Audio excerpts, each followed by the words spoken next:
Les catégories des êtres. Petits, moyens et grands êtres. Une réflexion philosophique. Beaucoup de gens pensent que la crise du Congo est une crise économique. Mais c'est faux. Le Congo a tout, mais le Congo reste pauvre. Pourquoi ? La crise du Congo n'est pas une crise structurelle. La crise du Congo n'est pas une crise conjoncturelle. La crise du Congo est une crise d'être. C'est une crise démocratique, une crise d'hommes.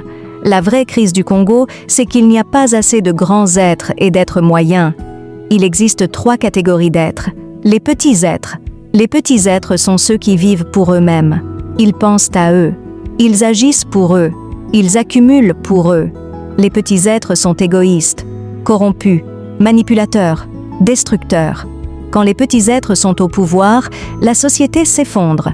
Les êtres moyens. Les êtres moyens sont ceux qui ont commencé à penser au-delà d'eux-mêmes. Ils pensent à leur famille.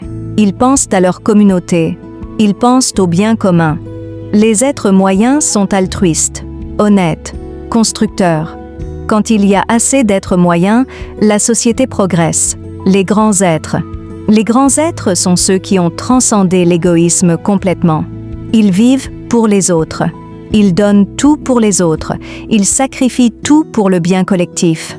Les grands êtres sont altruistes complètement. Honnêtes, absolument.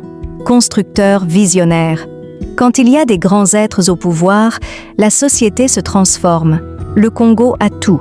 Les ressources naturelles, les terres, les minéraux. Mais le Congo reste pauvre. Pourquoi ? Parce que le Congo manque de grands êtres et d'êtres moyens. Le Congo a trop de petits êtres. Et les petits êtres ne créent pas le développement. Les petits êtres créent la corruption. Les petits êtres créent la destruction. La crise du Congo n'est pas une crise de ressources. La crise du Congo est une crise d'être. Pour que le Congo se développe, il faut créer plus de grands êtres et d'êtres moyens. Il faut une usine de production d'êtres. Pas une usine de production de biens matériels, une usine de production d'êtres. C'est un système d'éducation approprié. C'est une formation qui transforme les petits êtres en êtres moyens et les êtres moyens en grands êtres. Cette usine enseigne les valeurs, elle enseigne l'altruisme, elle enseigne le sacrifice, elle enseigne la vision, elle enseigne l'engagement, elle enseigne l'honnêteté, elle enseigne la responsabilité, elle enseigne l'amour du bien collectif. Pour que le Congo se développe, les leaders doivent être des grands êtres, pas des êtres moyens, des grands êtres. Un grand être leader donne l'exemple, inspire les autres, crée une vision, sacrifie pour le bien collectif, construit un héritage durable, transforme la société. Le Congo a besoin de grands êtres comme leaders. Pour créer une usine de production d'êtres, il faut commencer par l'éducation.